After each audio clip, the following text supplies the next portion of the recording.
Language in the world the clearest, the most logical, that we must guard it among us and never forget it, because when a people are enslaved, as long as they hold fast to their language, it is as if they had the key to their prison. Then he opened a grammar and read us our lesson. I was amazed to see how well I think as you read one. What was Franz expected to understood it? All he said seemed so easy, so easy. I think, too, that had never listened so carefully. After the grammar, we had a lesson in writing. That day Hamel had new copies for us, and that he had never explained everything with so much patience.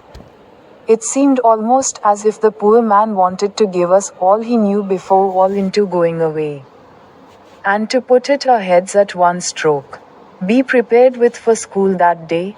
2. What did Franz notice that was unusual about the school that day? 3. What had been put up on the bulletin board?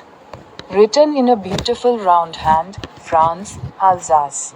France, Alsace. They looked like little flags floating everywhere in the schoolroom, hung from the rod at the top of our desks.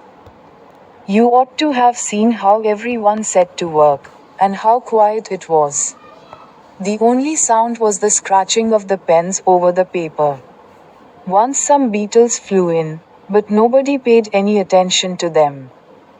Not even the littlest ones, who worked right on tracing their fish hooks, as if that was French, too. On the roof the pigeons cooed very low, and I thought to myself, will they make them sing in German, even the pigeons?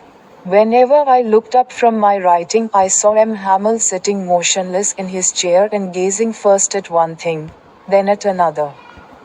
As if he wanted to fix in his mind just how everything looked in that little schoolroom.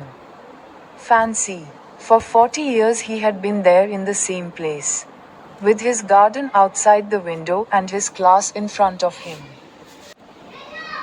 Just like that. Only the desks and benches had been worn smooth. The walnut trees in the garden were taller, and the hop vine that he had planted himself twined about the windows to the roof. How it must have broken his heart to leave it all, poor man, to hear his sister moving about in the room above, packing their trunks. For they must leave the country next day. But he had the courage to hear every lesson to the very last.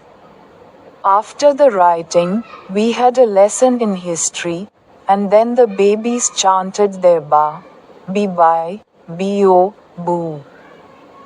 Down there at the back of the room old Hauser had put on his spectacles and, holding his primer in both hands, spelled the letters with them. You could see that he, too, was crying. His voice trembled with emotion, and it was so funny to hear him that we all wanted to laugh and cry. Ah, how well I remember it, that last lesson. All at once the church clock struck 12. Then the Angelus.